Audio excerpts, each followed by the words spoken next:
अब इसको पीएच को आपने 6 से 7 में रखना है। 7 न्यूट्रल होता है। अब पीएच का बताऊं कि पीएच बहुत लोगों को नहीं पता, जो हम पानी पीते हैं उसकी पीएच 7 होती है, न्यूट्रल जो मिनरल वाटर है।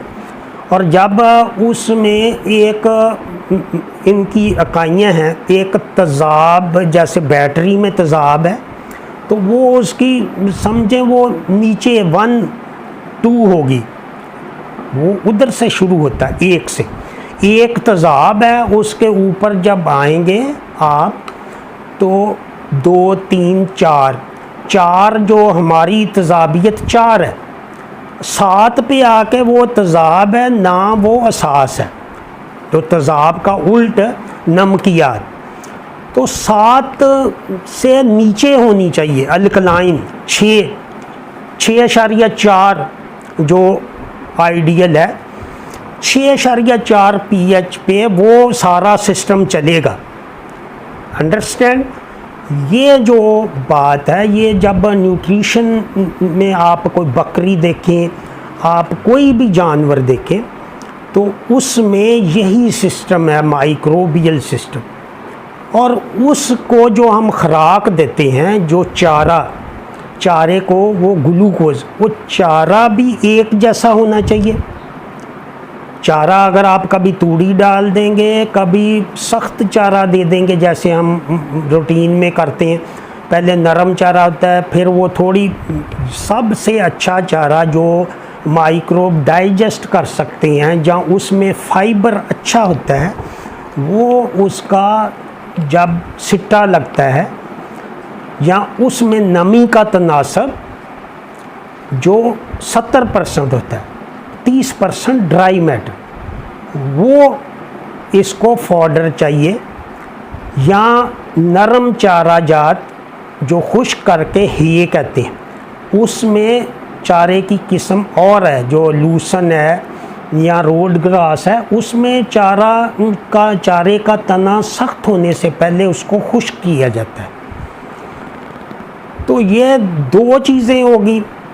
अब कि एक उसकी पीएच ठीक हो, जरासीम है जो उसको हज़म करते हैं चारे को, तो उसको कहते हैं फर्मेंटेशन, एनारोबिक फर्मेंटेशन। ओजड़ी में ऑक्सीजन नहीं होती, तो आप देखें जैसे गटर में आप देखें कभी, तो उसमें बुलबुले निकलते हैं, गटर वगैरह, और उससे गैस निकलती है। और बाज़ दफ़ा वो कुएं में उतरते हैं, वो मर जाते हैं लोग, वो गैस होती है कार्बन मोनोऑक्साइड, जो फर्मेंटेशन से बनती है। जो शराब वगैरह कशीद करते हैं वो इसीलिए वो अंदर और रूड़ी वगैरह में दबाते हैं, तो उसमें फर्मेंटेशन होती है जिसमें ऑक्सीजन नहीं होती, और उसमें वो दबा के एनारोबिक फर्मेंटेशन। ये ओजड़ी में जो है वो आपका ये सेम सिस्टम, वो जब गैसें भी बनती हैं उसमें कार्बन डाइऑक्साइड, मीथेन गैस और अमोनिया गैस NH3 जो नाइट्रोजन सोर्स है, और वो जानवर खारिज करता है। इंसान में तो डकार आता है, लेकिन जानवर वैसे खारिज करता है, जिसका बहुत सारा नेगेटिव इम्पैक्ट है एनवायरनमेंट पे, जो ग्रीन हाउस इफ़ेक्ट है, वो अलहदा टॉपिक है। लेकिन ये जो चीज़ें हैं कि आप वो तज़ाबियत, जब फर्मेंटेशन पैदा होती है तो तज़ाबियत ज़्यादा हो जाती है उस पानी की, जो ह्यूमन में पानी है, तो उसको जो पानी पी के जानवर और जगाली करके, जगाली भी जो वो जानवर 40 लीटर तक, 30 से 40 लीटर तक जगाली करता है, जो चारा वो खा के बैठता है वो फिर जगाली करता है। तो जगाली से थूक बनता है, जैसे हमारे मुंह में थूक बनता है, तो उसमें भी एंजाइम है, वो थूक जाके वो मिक्स होता है ओजड़ी में। तो ये सारा कुदरती सिस्टम अल्लाह ताला ने दिया। एक तो पानी वो पीता है जानवर, जब वंडा या कोई भी अच्छी आप खुराक देंगे तो वो बार बार पानी पिएगा। जो ये सुबह शाम पानी पिलाना ये बिल्कुल गलत है।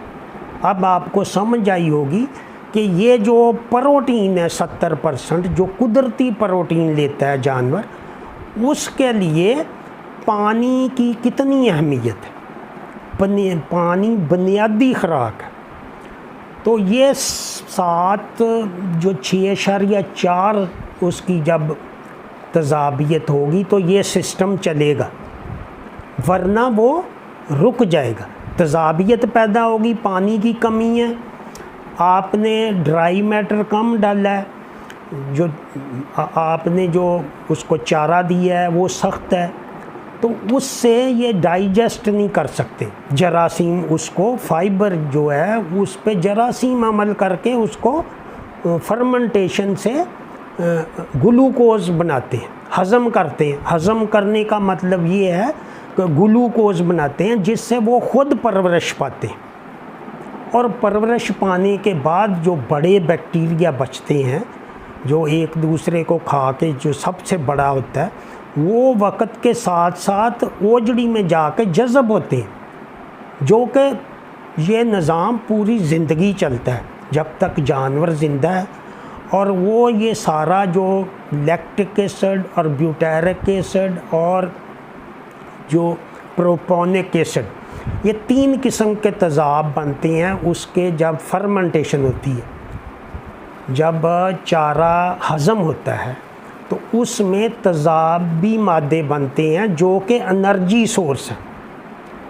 वो लीवर में जाके जिगर में जाके स्टोर होके फिर वो आगे कन्वर्ट होते हैं, तो वो एनर्जी प्रोवाइड करते हैं। वो एनर्जी लेवल है उसका। जब फर्मेंटेशन होगी, वनडे की ज़्यादा फर्मेंटेशन होगी तो वो ज़्यादा तज़ाबियत पैदा करेंगे।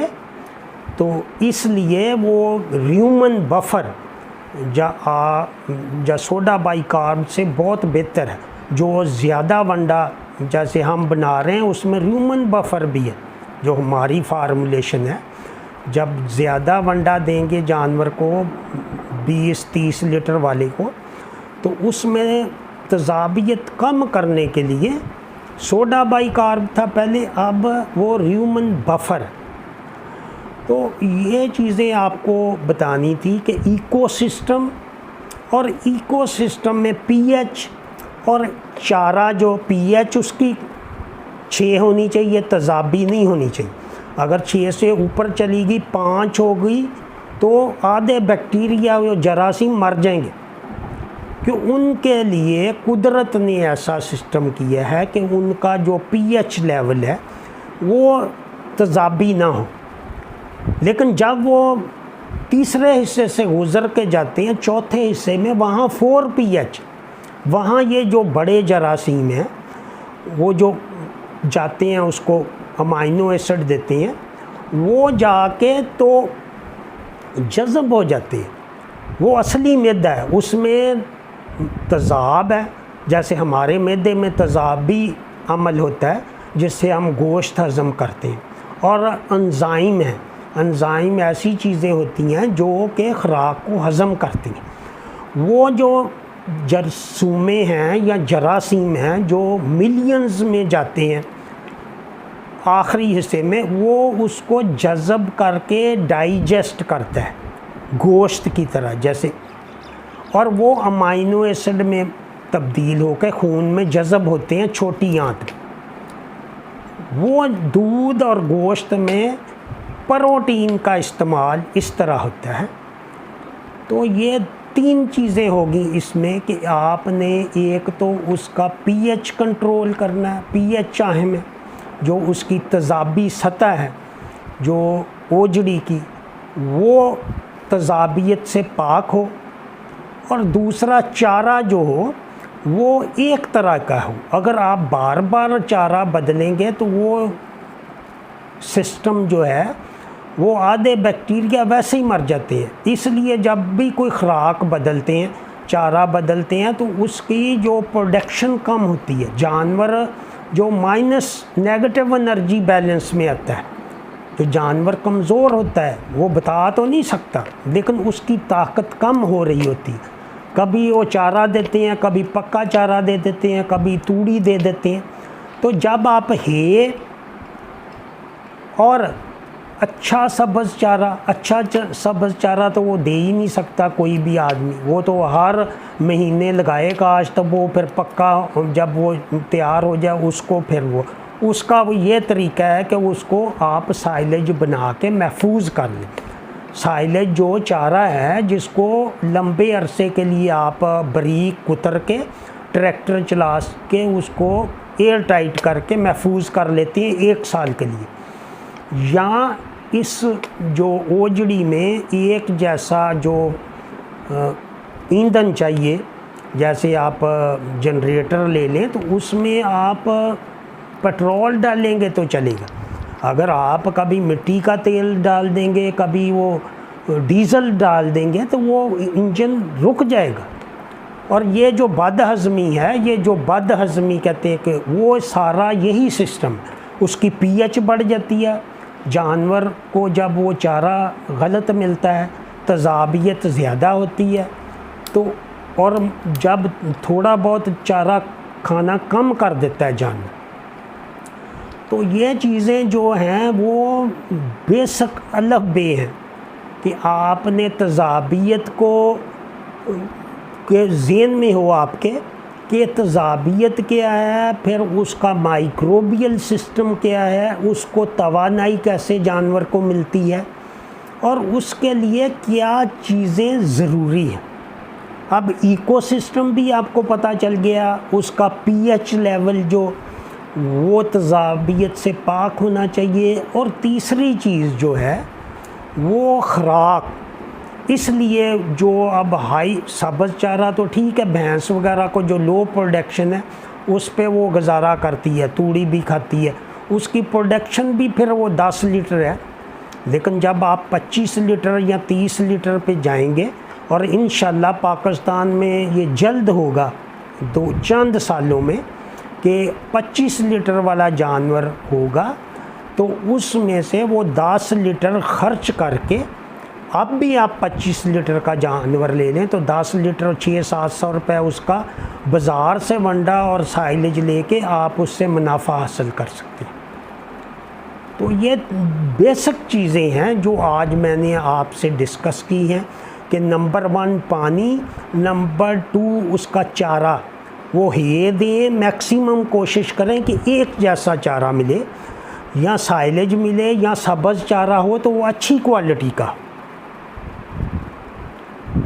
ये 3 चीज़ें जो हैं, ये पानी और खुराक और ये जो उसका तज़ाबियत ना बढ़ने देना, पानी उसको हर वक्त मुहैया करना, ये बेसिक चीज़ें हैं। कि प्रोटीन जो हम देते हैं वनडे की वो सारी बैक्टीरिया खाते हैं, 70% बैक्टीरिया खाते हैं, 100% चारा हज़म जानवर वो बैक्टीरिया खाते हैं, वो उसको फिर गोबर बन के वो निकल जाता है, जो फाइबर डाइजेस्ट होता है। और तूड़ी जो इसलिए नहीं डाइजेस्ट होती कि उसका वो ऊपर सख्त तय होती। चारे के मतलब वो आपको अगले सेशन में मैं बताऊंगा कि आपको फिर वो समझ आएगी कि चारा क्या है, फाइबर क्या है और किस तरह ये हज़म होता है। ये जो बेसिक अलग बे है जो आपको ट्रेनिंग से पहले आपको ज़रूरी है, ये भी एक ट्रेनिंग है। जो आपको अलग बे का पता होगा तो वो आप हर चीज़ समझ जाएंगे कि ये ओजड़ी का सिस्टम है और ये प्रोटीन कैसे लेनी है। और ये साइंटिफिक है, ये आप देखेंगे कि ये जो ओजड़ी वगैरह में जो रिसर्च करते हैं, जो बाईपास फैट बनाए हैं, ये जो हमने भी वो जो डाला है इसमें, जो फर्मेंटेशन तेज़ करता है प्रोसेस हज़म करने का, यीस्ट उसको कहते हैं। यीस्ट वो है जैसे डबल रोटी में वो डालते हैं यीस्ट, तो वो खमीरा हो जाता है आटा। इसी तरह ये जानवरों में एक ख़ास किस्म के जरासीम हैं जिनको यीस्ट कहते हैं। वो सिंगल सेल हैं, माइक्रोस्कोप से नज़र आते, जिससे वो फर्मेंटेशन वो हज़म जो जानवर है वो ज़्यादा एनर्जी प्रोड्यूस करता है। उसके जो माइक्रोब्स हैं वो जब हज़म होगा तो उसके पर ml जो बैक्टीरिया हैं वो ज़्यादा होंगे। अगर वो किसी वजह से चारा ख़राब है या आपका पानी उसमें कम पिया है, उसकी pH तेज़ाबी है, तो वो कम हो जाएगी, उसको एनर्जी कम मिलेगी। तो ये आज का जो सेशन ख़त्म करते हैं। ये थोड़ा सा लंबा हो गया है, लेकिन ये बहुत ज़रूरी था कि आपको ये चीज़ें बेसिक उसका कंसेप्ट हो कि इकोसिस्टम क्या है और अंदर जो फर्मेंटेशन क्या है। तो इसी के साथ इजाज़त चाहूँगा। दुआओं में याद रखें। खुदा हाफिज़।